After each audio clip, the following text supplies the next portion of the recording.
part of Module 4, Part G, Hints for Homework 2 and Extra Credit Questions. In this part, I want to use 2 videos to cover relatively challenging questions in those 2 assignments. The first video, 4 questions from homework assignment number 2. Why just 4 questions? We have 15 questions in homework assignment number 2, right? But remember, most of the questions I just slightly modified from midterm test. So it is not very hard. So you can solve in a straightforward generalization, but still these 4 questions you may need to do a little more work. So that's the reason I select these 4 questions to give you some hints. Hopefully you can use these hints to solve, to check your answers another time. Hopefully you can improve a little bit. All right, so let's start. The first question, question number 4. Factorial. The original question in midterm, n factorial, right? Yeah, so that question is n factorial. But here, I only change from n to 2n minus 4.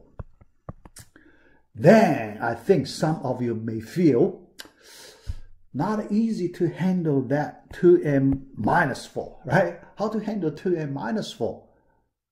Smoothness, right? Especially we need to work on the factorial, right? Yeah. So here, try to make your thinking in a, more extensive way. So what's the meaning of that? Think about this 2n plus 4. Can we treat it just as an even integer, right? An even integer, right? Here, n, we consider all the integers, all the positive integers. Yeah. Here, we change it to, we consider all the even positive integers, right?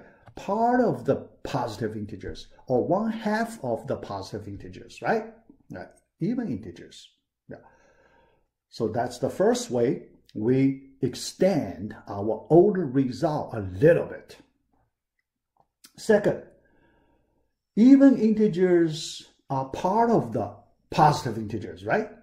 Even integers are part of the positive integer. Yeah. So when we select positive integer, we have our old question, right? N factorial. So we know if n factorial is a smooth function or not. I post the answers. Yeah. So you can see that. Now we only restrict ourselves on even integers. Okay? Any connection, right? Or in other words, we consider behavior of these 2 functions, n factorial function and even integer factorial function. The behavior regarding smoothness. Regarding smoothness, can you see these 2 functions closely related? Can you think about if their behavior also closely related about smoothness? Behavior about the smoothness is closely related or not, right? Yeah. Another way you just apply, definition is also, right? Because although you see minus 4, can we just simplify it to 2n factorial, right? 2n factorial to simplify it. 2n minus 4, because we can write it as 2 times n minus 2, right? Can we use the new variable, replace n minus 2, right? Yeah. So 2n factorial, if you like, yeah, so let me put a parenthesis here. If you like, you can also check the definition way, right? The definition way you can also try if you like. If not definition way, you just, try to compare the relationship between our old question and this new question. Okay, all right, I just give you this much information for this question. Now, I cannot tell you the answer. You need to get the answer by yourself. Yeah. All right, so next question, number 5. Yeah, this one. If you compare it with our original question, the old version, you can see this one more complicated, right? So do not get scared by this example. Yeah. Here, I like to use this way to explain. Now, hopefully, make it easier for you to find the answer. Yeah. All right, first, can we consider this is just a special way to look at this function, log base b n. How about that? For options A, B, C, D, we just use different A and different B's. Different A's and different B's. Then we compare the function values of 4 different forms of this one. All right, let's just work it out for one general form. Then we use this general form. We want to figure out the answer. How about that? Yeah, so let's do it in this way. All right, so here, using our old way, I show you in a, old example before. Yeah, so you know how to do it. So A, definitely, we assume A greater than 1, right? So we don't worry. Here, all our A's are greater than 1. So we're fine. Yeah. So we can write A as what? Log base B, right? So yeah, here B also greater than 1. We have no problem of that. Okay, so it's pretty convenient when we take log base A, base B, so we know they both greater than 1. All right, so A, can we write it as log B version, right? Base B version, B to the log base B of A. How about that? That's the formula we used before. Okay, same base here and the log base. Okay, then you can treat as some kind of special cancellation, so you get that A. All right, so we start from here. After that, A to the log base B of n equals B to the log base B of A to the log base B of n, right? A little complicated, but we can handle that. All right, yeah. Continue, simplification, B, then multiplication, right? So the exponents, log base B of A times log base B of n, right? Yeah.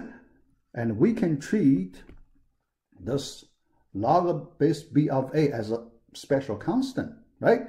Yeah. So then we can write B to the log base B of n. Then this n's power, we use log base B of A. Okay? This whole thing. How about that? Then look at the base B here, log base here. Can we just use that kind of special cancellation formula? This special type of base cancellation formula. How about that? We can understand in this way. The base cancellation formula. How about that? Okay, so we simplify it. We get m to the log base b of a. See? So the result, we all get n to certain power, certain number power, right? So in order to compare 4 options, do we just compare 4 numbers of the exponents, 4 exponent numbers, right? Then when we compare 4 exponent numbers, can we use the base change formula? Log base change formula, we have that, right? So by the log base change formula, let's use the natural log of base, ln of a over ln of b, all right? This value, all right?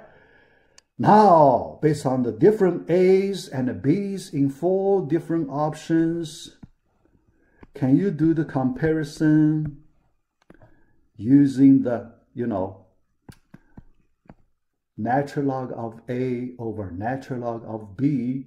Can you compare 4 fractions with their corresponding a numbers and b numbers? How about that?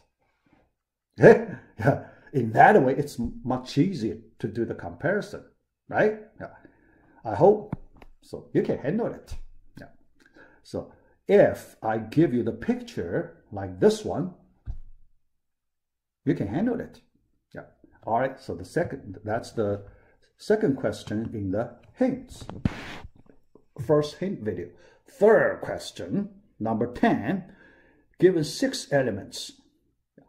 I told you the relationships of 3 pairs of elements, x1 less than x2, x3 less than x4, and x5 less than x6.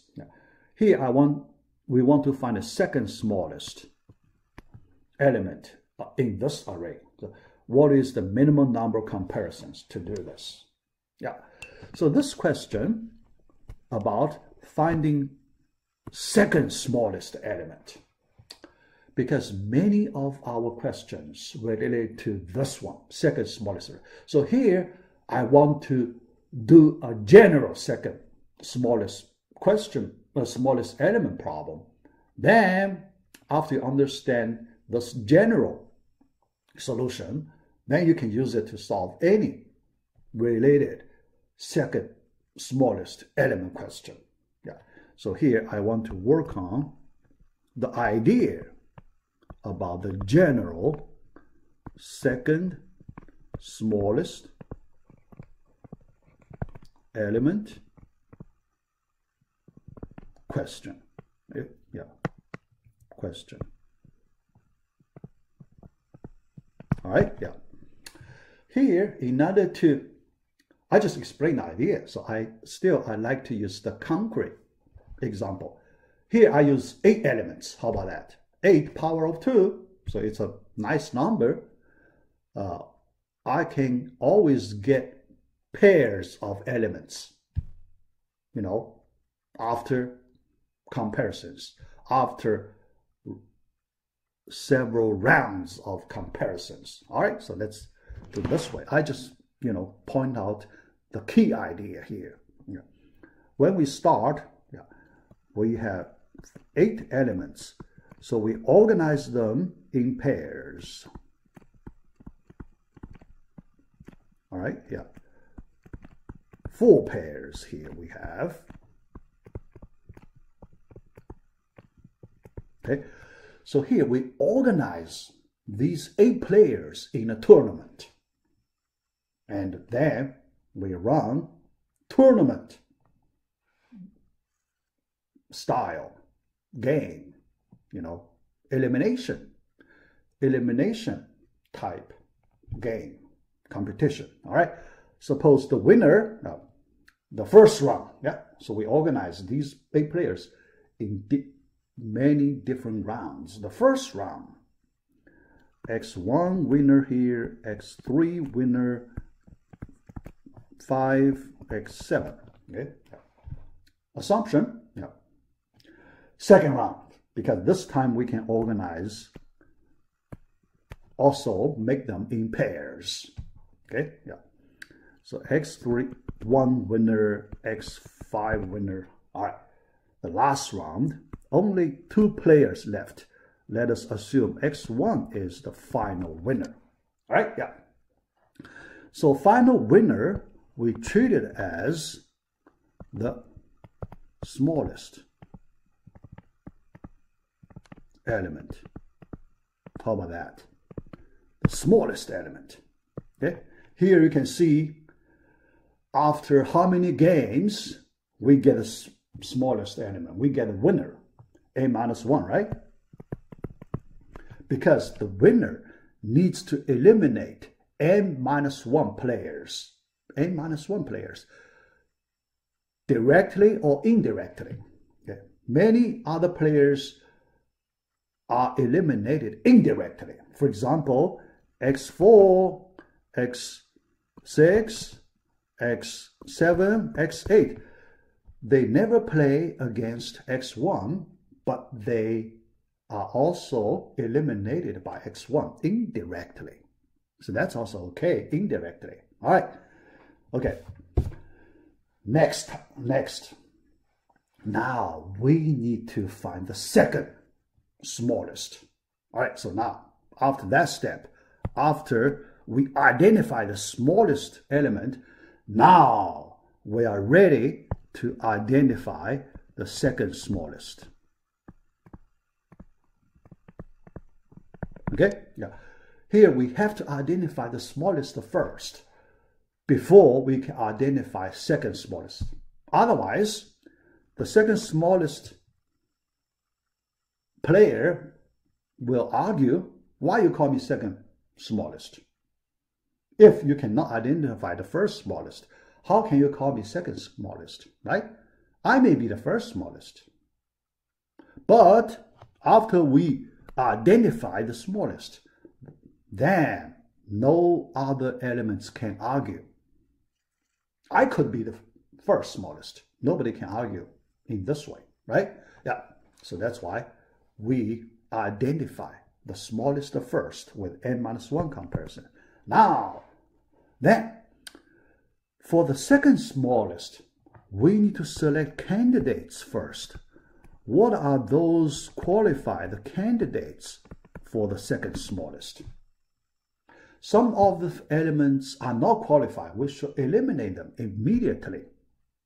All right. For example, X4 are not qualified to be the second smallest because it lost to X3. It lost to X3. So it has no chance to be the second smallest because X3 is higher than X4. Oh, yeah, it's higher or better than X4 in some criteria in the comparison, our comparison criteria, right? Yeah. So X4 is not a qualified candidate to be the second smallest. Who are qualified to be the second smallest element? By our key observation, only the direct losers to the winner, to the final winner, right? The first smallest. Direct loser, okay? Not indirect loser. Indirect loser because you lost to another player, so that player has a better chance to be the second smallest than you, right? So that's why direct losers, only direct losers have chance, okay? So what are direct losers for, to the winner, X1? let's circle out x2 direct loser to x1, x3 direct loser to x1, and x5 direct loser to x1. Only 3 candidates. You can see here we only have 3 candidates. 3 for this example. Okay. Then the last step, the second smallest element, just the largest one among the 3, right? So here, x2, x3, x5, we need to do comparison to get the, not the largest, the smallest, right? The smallest. Smallest, we just need 2 comparisons, 2 more comparisons. 2 more comparisons. Okay, here, all right. But here for the general case, 2 more comparisons. For this example, 2 more comparisons, right? But here we want to go to the general formula, all right? To get the smallest, we need n minus 1, right? Yeah. Then to get the second smallest, another round to find the smallest element among the candidates, among direct losers of the winner. Direct loser of the winner. Yeah. How many direct losers for the general case? Okay, yeah. Log base 2, so we know LG we treat as log base 2 of n and a ceiling function. How about that? Yeah, because it may not be power of 2, right? If it is not power of 2, we use the ceiling function. We round it up, right? Yeah, we round it up to cover all the possibilities. Yeah. So this many candidates, but find the smallest minus another one, right? Adding together. So this is the formula. Okay? For the general case, this is the formula. You can simplify it as m plus ceiling function log base 2 of m minus 2. You can get the final formula for this problem. Yeah. The reason I explain here, how to derive this formula. So I explain here. Yeah. You use this background. You can solve not just this question, and there are several other related questions you can also solve. Okay. All right. Yeah. Now, last question, number 15 of homework assignment number 2. Given a 4-element array with distinct values, x1, x2, x3, and x4, it is known that x2 is the second smallest. Yeah. So this information is given, x2 the second smallest. Okay. Yeah, we know it. So that information is useful. Okay? It can help us reduce the number of comparisons. What is the minimum number of comparisons you need to sort this array for the worst case? For the worst case. Okay? Yeah. Yeah. So remember the question of our midterm number 25, right? That one, I ask you to sort 4-element array. The answer is 5, right? But that one, we don't have this condition, second smallest. x2 is the second smallest element. We don't have this condition. We need a 5. Now we have this condition. You don't need 5, right? You can do better. You can do better, right? You can use this information to get a better answer. So your answer should be less than this number, less than 5 number. Okay, all right. Then, to answer this question, you can play around. You can, try some smart way to do comparison. But this information is helpful to reduce the number of comparison because it's a small size problem. Yeah. You can find a solution with a few tries. Yeah. But here, I want to point out another special view of it. Okay. Without the special view, you can solve it. First, without the special view, you can solve it without the special view. But I point out there is a special view. So what's that special view? So you look at this problem in a special way. You understand this problem in a special way. Yeah. So what's that? I cannot tell you. The insight, right? Yeah. Here, the special view, we mean the insight. I cannot point out the insight to you. Otherwise, you get the answer easily. Yeah. Here, I just let you know there is a very simple special view for this question. If you have it, then just click. Just like, aha, you get the question solved easily. If you don't have that special view, then you need to do a lot of work. So here, there, not that easy. But if you find the special view, just, aha, you solve it. Okay, you can try. If you couldn't get it, it's fine. You just use our traditional way, play around, do comparisons. This one, here, that, try your best to do the answer. But the answer should be less than 5. If you get 5, you can get 0 points. Okay? Too bad, right? 0 points. Then you have to do better than 5 comparisons. If you get answer 5, 0, okay? Yeah. Only smaller than 5, but you should also give me the solution details. Because this one is not an answer one.